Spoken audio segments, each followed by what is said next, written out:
Всем привет! Сегодня читаем страницу 7.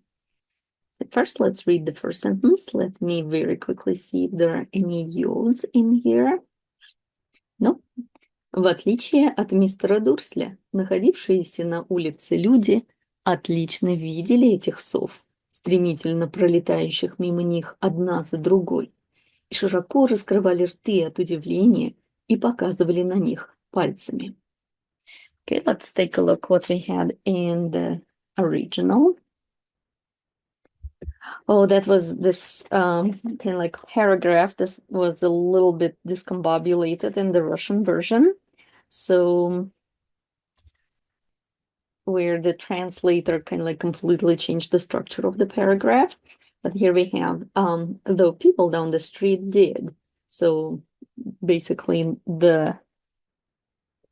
he didn't see the owl swooping past in broad daylight, though people down the street did. They pointed and gazed open-mouthed as owl after owl sped overhead.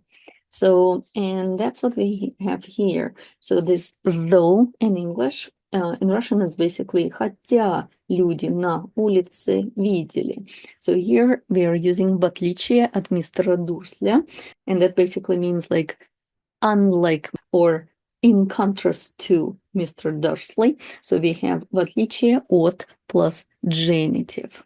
And here again we have our participles. The translator really likes them. So we have находившиеся люди. Находившиеся. So again, we can see the she suffix that kind of signals to us that it's a participle in the past tense, and it comes from the word находиться, which means to be located somewhere. Yeah, to be somewhere. Находиться, находившиеся. So the ones that found themselves in that specific location. Находившиеся на улице. Люди, которые находились or были на улице. So, эти люди отлично видели этих сов, стремительно пролетающих. So here we have пролетающих.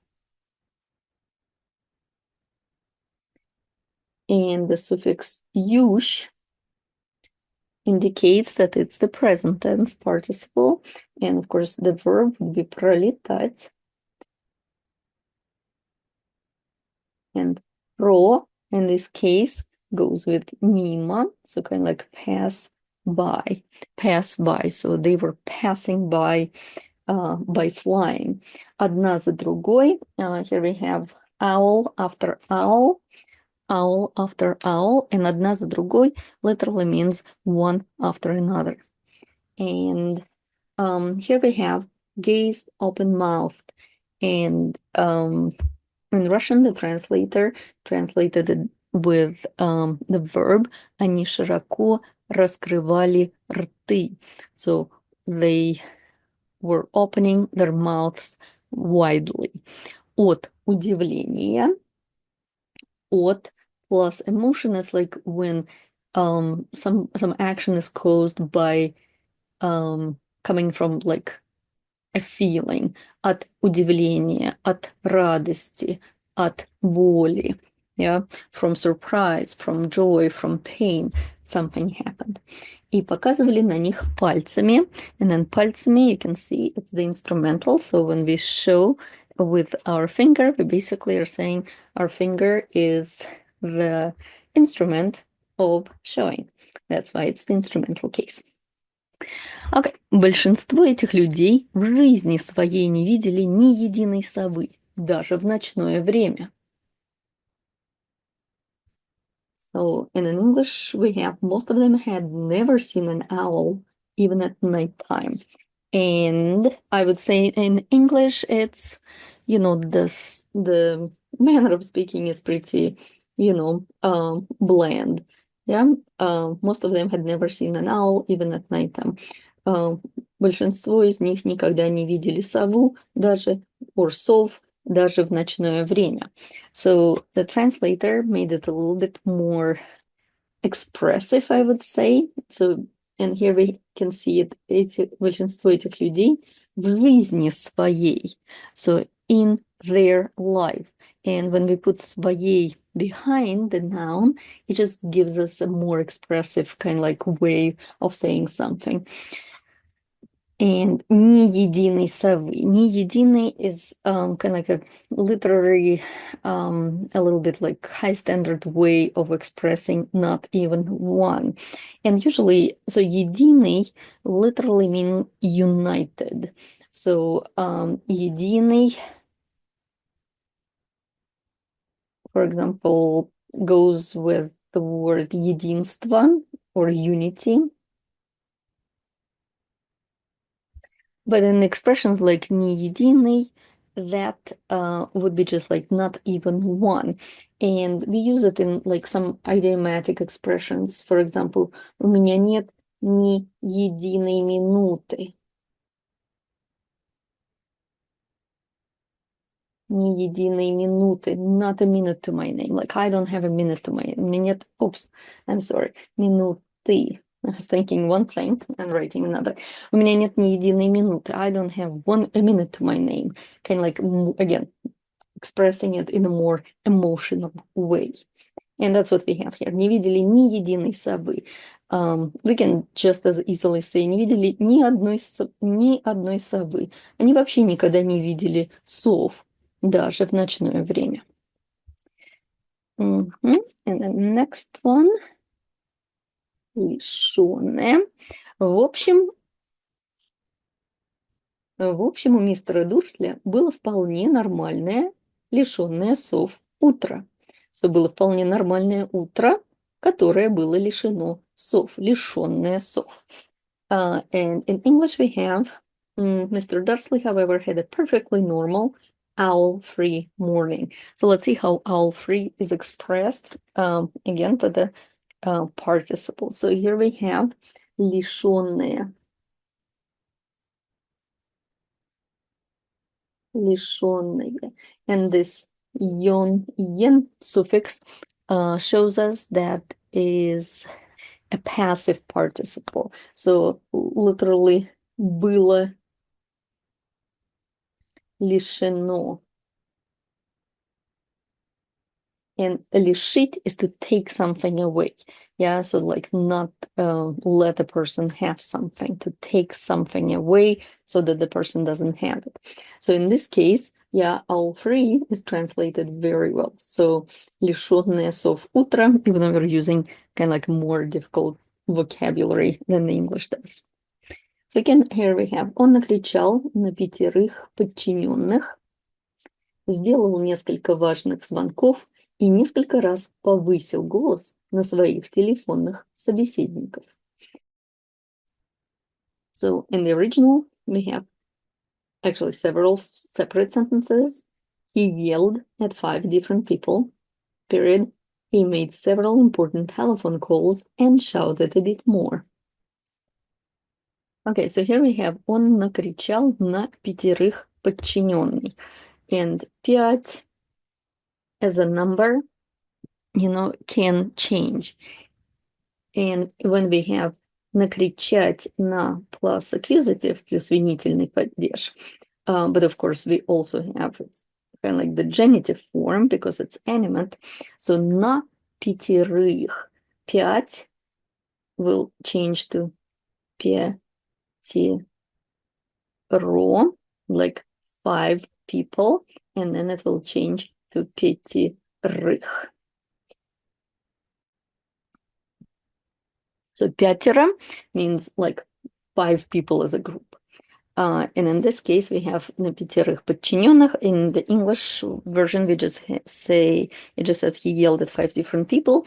But подчиненный means employee or somebody who works for you, and you're the boss of them. And this is a noun.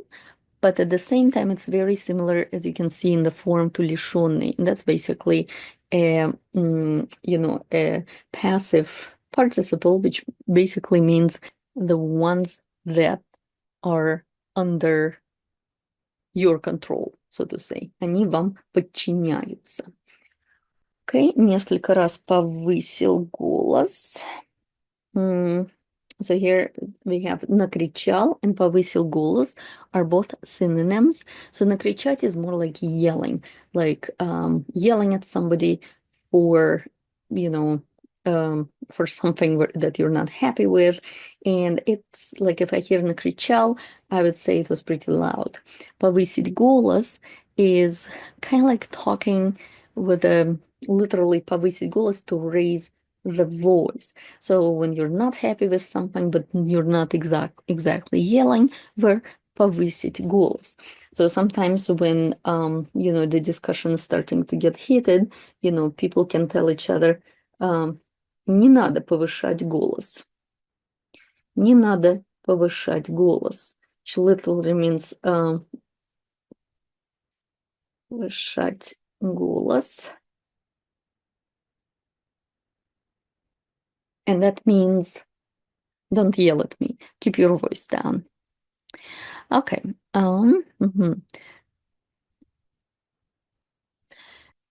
Okay, let's keep reading. Так что настроение у него было просто отличное. До тех пор, пока он не решил немного размять ноги и купить себе булочку в булочной напротив. Now, the word булочная. So you of course know the word конечно, that we pronounce as sh, n, конечно, скучно. Yeah, again, sh. But some people pronounce it, конечно is usually pronounced with sh, but let's say words like скучно, скучно, there is a variation. Same with the word булочная. We can have sh, we can have ch. So the standard Moscow pronunciation would be sh, скучно, булочная, конечно. But at the same time, some words will have it more, like конечно, скучно, and some words will have it less, like булочная. Most people at this point say it with the chin, булочная. Okay, let's take a look at what else we have here. Так что настроение у него было просто отличное. Yeah, let's read the original. Okay, he was in a very good mood until lunchtime, when he thought he'd stretch his legs and walk across the road to buy himself a bun from the bakery. So here we actually have a more simpler translation, I would say. So an interesting kind of expression that we have here is до тех пор пока, which basically means until, до тех пор пока. And it means until. And you pretty much can omit the first part. Like you can just say пока. Да? Так что настроение у него было отличное. Пока он не решил немного размять ноги. Or the full version до тех пор. Until the time when. So, and here you also see не.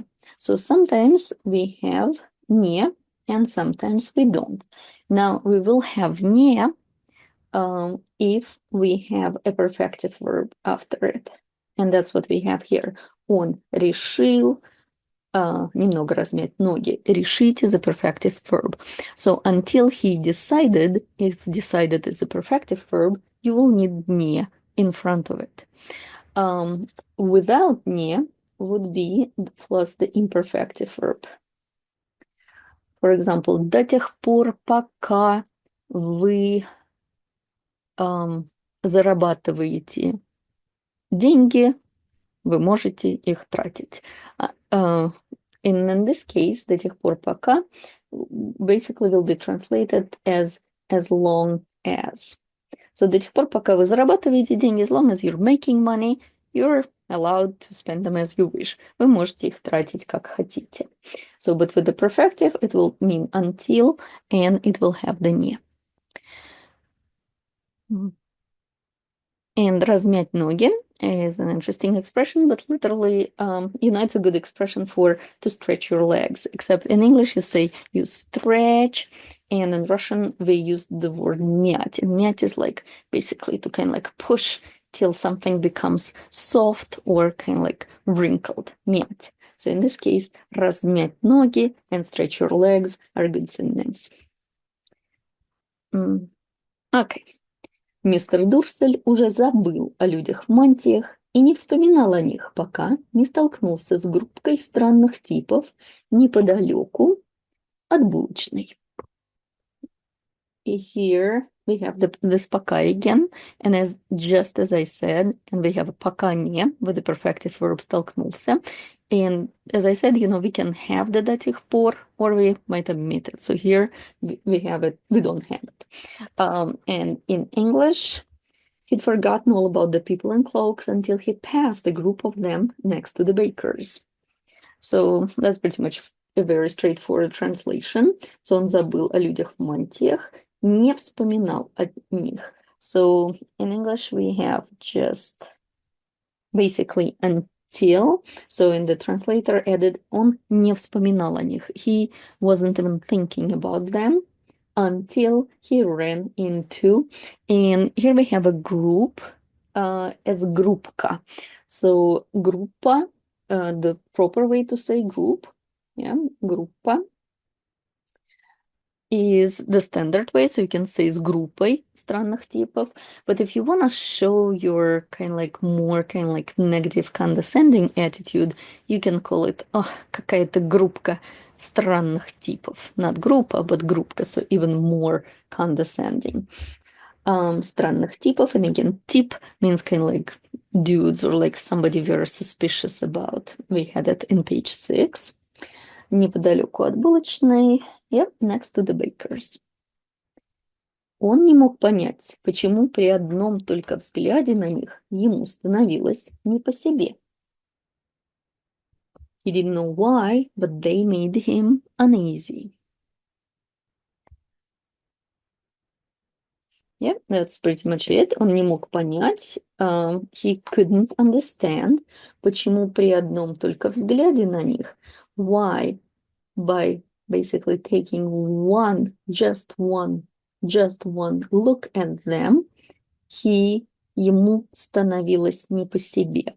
Ему становилось he was starting to feel uneasy. Or in English, it made him uneasy. Не по себе is a great expression when you don't feel right about something. So for instance, if you're watching a horror movie and people are walking into some terrible looking house and you bet they're not feeling too comfortable over there. And that's exactly не по себе. Literally, I don't feel according to how I am, how I usually am. Не по себе. Мне не по себе здесь. Or мне не по себе от этих новостей. Those news made me feel uneasy. Okay, let's keep reading. Эти типы тоже оживленно перешептывались, и он не заметил у них в руках ни одной кружки для сбора пожертвований. This bunch were whispering excitedly too, and he couldn't see a single collecting tin. Yeah, because remember, he thought they were just some kind of group that, some charity group or something. Okay, so эти типы оживленно перешептывались. And again, перешептались, перешептывались means the same. They were whispering with each other. Пере is when the message kind of goes back and forth, back and forth. We have also verbs like переговариваться. Например, when students are sitting in class and are waiting for the class to start, they're talking to each other. Я могу сказать, студенты переговаривались, пока ждали, когда придет учитель. And you probably know the words like перезваниваться, like to call each other. Мы часто перезваниваемся с ней. We often call each other. Or, of course, переписываться. To send each other like emails or actual letters. So here they were перешептывались, they were whispering with each other. И он не заметил у них в руках ни одной. So remember here we had ни единой совы. And here we have ни одной кружки. And we actually can say ни единой кружки or ни одной совы. That would be absolutely synonymous. Для сбора пожертвований. For collecting donations, right, like a collecting tin. Выйдя из булочной с пакетом, в котором лежал большой пончик, мистер Дурсель вновь вынужден был пройти мимо... Выйдя из булочной с пакетом, в котором лежал большой пончик, мистер Дурсель вновь вынужден был пройти мимо этих странных личностей. И в этот момент он абсолютно случайно услышал. So, it was on his way back past them, clutching a large donut in a bag, that he caught a few words of what they were saying. So here we have выйдя, and выйдя is a gerund. Remember, we're recognizing them when we have the verb form ending in я, like говоря, выйдя, сидя, глядя. So a very interesting thing about выйдя, so usually when we have the gerund ending in я, we are talking about the present tense action. For example, говоря по телефону, я мыла посуду. Or моя посуду, я говорила по телефону. While talking on the phone, I was doing the dishes. While doing the dishes, I was talking on the phone. But the verbs of motion, especially with prefixes, so the perfective verbs of motion, when you use them as the present tense gerund form, they actually mean, the past tense of something that just finished. For instance, выйдя из булочной means basically right after he exited the bakery, right after he walked out of the bakery. And let's continue. С булочной с пакетом, в котором лежал большой пончик.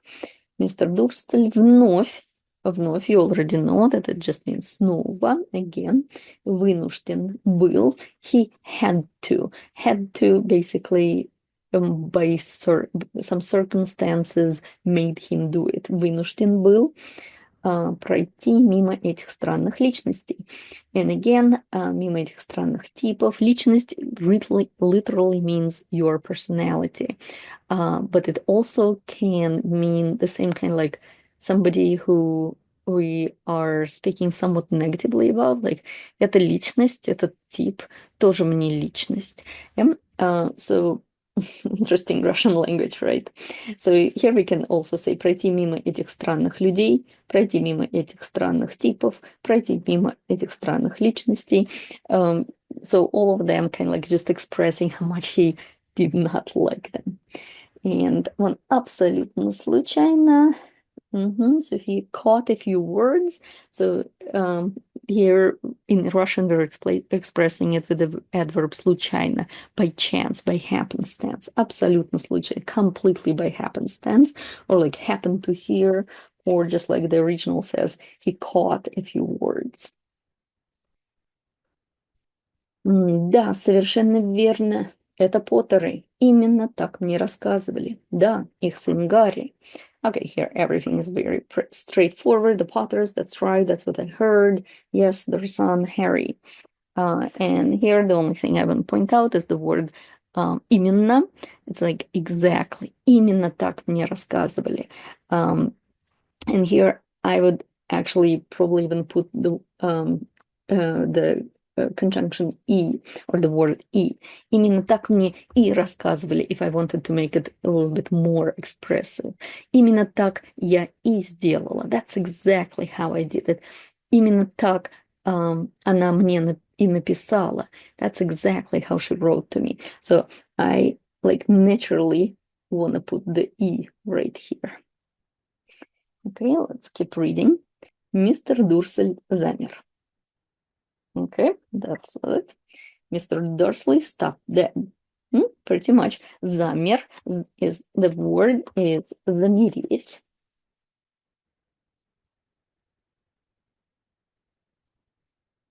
Замереть, which means to stop moving. And as you can see, it's somewhat close to the word, not somewhat, it's the same stem as the verb умереть, to die, умереть. And similarly, how when we say that somebody died, we say умер or умерла. We'll use the past tense замер, замерла. So somebody just like froze in the sense of like stopped moving. So here we have stopped dead. Next. У него перехватило дыхание. In English we have fear flooded him. Actually, fear flooded him is the next one. Он ощутил, как на него накатывает волна страха. So, накатывает волна страха, that's literally, you know, a wave of fear is kind of like rolling over him, накатывает на него. Он ощутил, he felt it. So, again, the translator kind of like is expanding the description of what Mr. Dursley was feeling. And у него перехватило дыхание. That's not in the original, but really it means it was hard for him to catch his breath.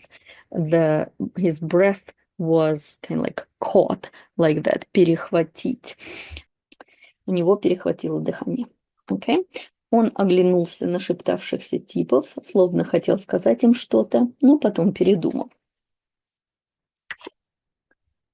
He looked back at the whisperers as if he wanted to say something to them, but thought better of it. So that's pretty much it. Он оглянулся на шептавшихся, and you already know, шептавшийся is the шептавшийся, we just, so it's in the previous one, right? We had находившиеся. Yeah. Then here we have шептавшихся, again, past tense participles, the ones that were whispering to each other, шептавшихся, которые шептались друг с другом, словно, as if, словно, or a different way to say it would be как будто. Как будто. Как будто хотел сказать им что-то, но потом передумал. Передумал literally means changed his mind. So передумать. Передумать. Передумать is to change one's mind. For example, if you are making plans with somebody and you're like, but we are agreeing with that, right? You're not going to change your mind. You can say, ты ведь не передумаешь? Ты ведь не передумаешь?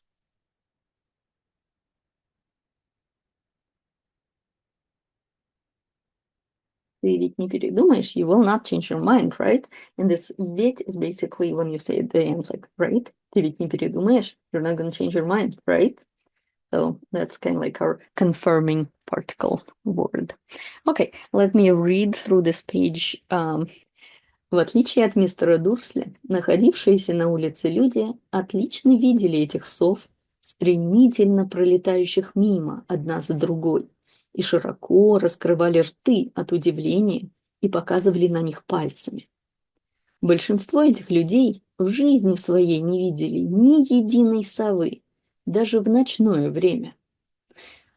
В общем, у мистера Дурсля было вполне нормальное, лишенное сов утро. Он накричал на 5 подчиненных, сделал несколько важных звонков и несколько раз повысил голос на своих телефонных собеседников. Так что настроение у него было просто отличное. До тех пор, пока он не решил немного размять ноги и купить себе булочку в булочной напротив.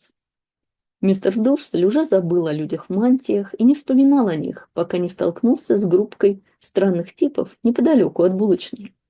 Он не мог понять, почему при одном только взгляде на них ему становилось не по себе. Эти типы тоже оживленно перешептывались, и он не заметил у них в руках ни одной кружки для сбора пожертвований. Выйдя из булочной с пакетом, в котором лежал большой пончик, мистер Дурсель вновь вынужден был пройти мимо этих странных личностей. И в этот момент он абсолютно случайно услышал: «Да, совершенно верно. Это Поттеры. Именно так мне и рассказывали. Да, их сын Гарри». Мистер Дурсель замер. У него перехватило дыхание. Он ощутил, как на него накатывает волна страха. Он оглянулся на шептавшихся типов, словно хотел сказать им что-то, но потом передумал. Okay, next time we're going to be reading page 8. Hope it was useful.